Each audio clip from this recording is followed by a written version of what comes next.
Hello and welcome to the second video in the Chess Improvement series. Today, we're going to be looking at some positions that look very similar, but they have distinct differences. And it's those differences that allow us to either go after our attack or realize that maybe we need to come up with a different plan. And part of the reason why I'm showing this is as we work together through these lectures, you're going to be seeing sometimes positions, right? And I'm going to show you a path in the position, a way to play, right?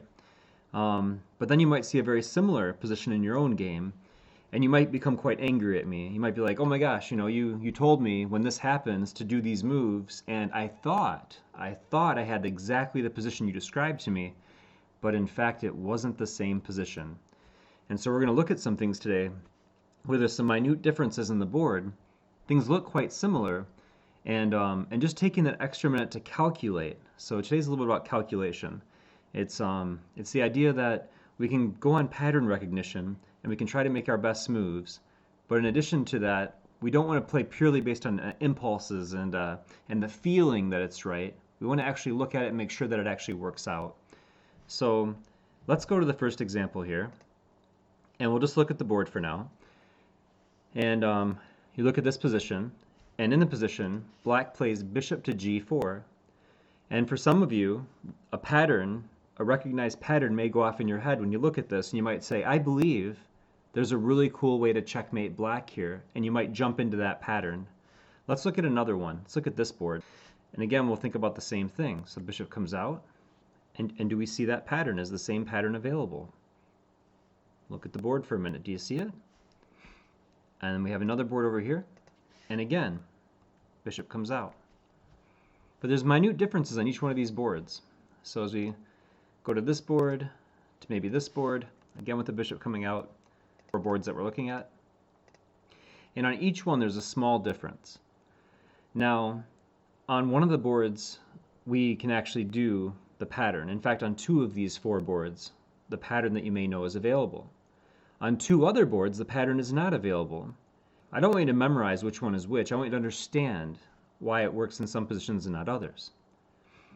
So I guess first we'd have to see the checkmate, right? And this is one that many of you are familiar with, but I think it's important to show this as an example of this type of problem where you've memorized a solution, and it can get you in blitz chess, it can get you in classic chess, where that impulse in your mind goes off and you're like, oh yes, I know the answer here, but you don't take the time to calculate, and as a result, you fall short of that victory that you're expecting to get, and in fact, it might even just be a dead loss.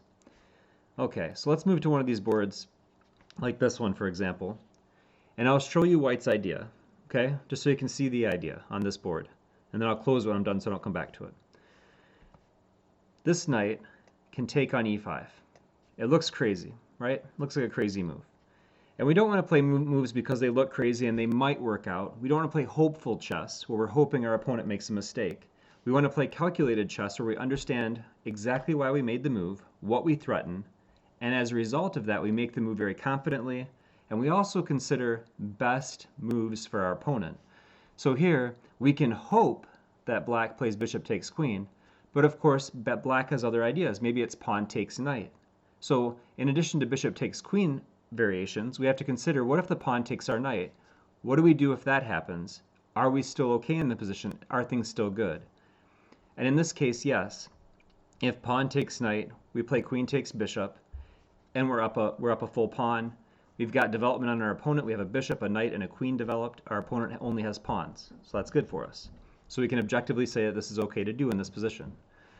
Now let's look at the combination so you can see it. Okay, I just want to show this to you one time because it might be new to some of you, and others of you may already see it and be bored by this. Either side of it's possible, right?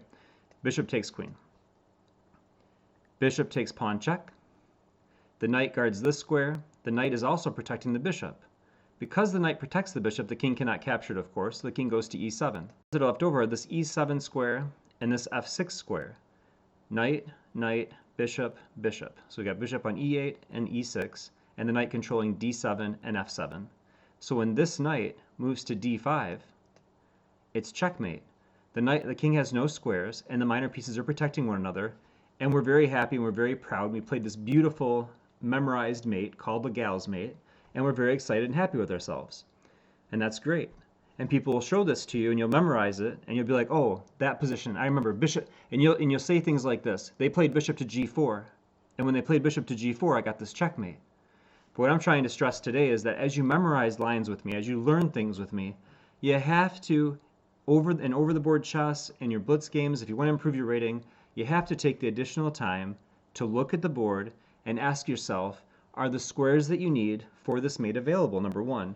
Number two, is the pattern the same? Is there something that's different, right? So let's close this one and look at the next. So over here, we look at this board. Bishop to g4 is just played. The bishop just came out and pinned our knight.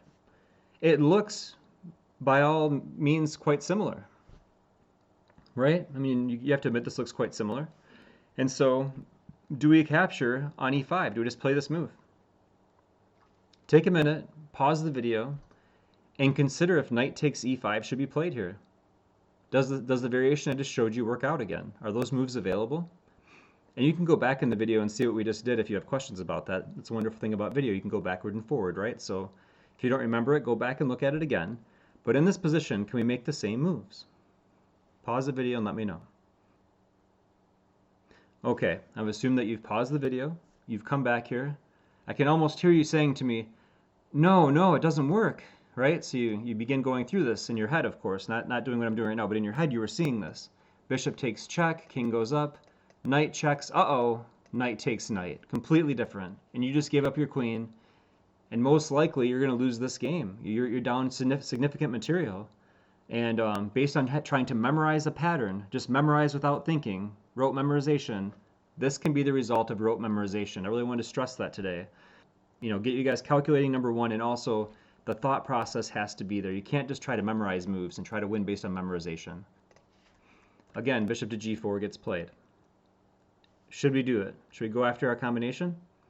Is there anything different? Is there a piece on a square that would control the squares we want to mate? Again, pause the video, take your time, and then come back and let me know your findings. Okay, so you paused the video, you took some time there. And now we're coming back and we're saying, can you play the same combination again? And hopefully in your head you're going through the moves. Knight takes e5. Bishop takes queen. Bishop takes pawn check. King comes forward. Knight into d5. So things you need to consider. Does f7 have an additional defender? Nope, just the king. Okay, check.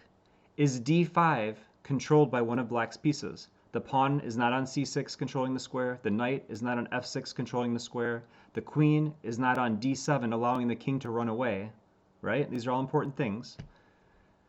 So we can take, bishop takes, take with check, king comes up, and again our beautiful Legal's mate. Good stuff.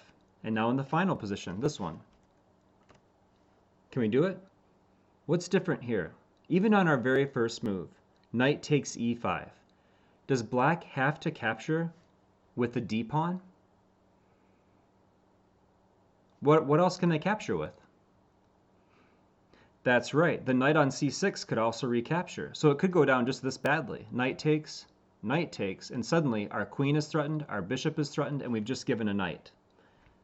Not good for white. Not good for white at all. This is bad. We've given up significant material for nothing. I realize this is a relatively short lesson, but it's a very important one. And as we go forward and work together, I need you to be able to, number one, think ahead and look ahead, because that's going to be a big part of working with you.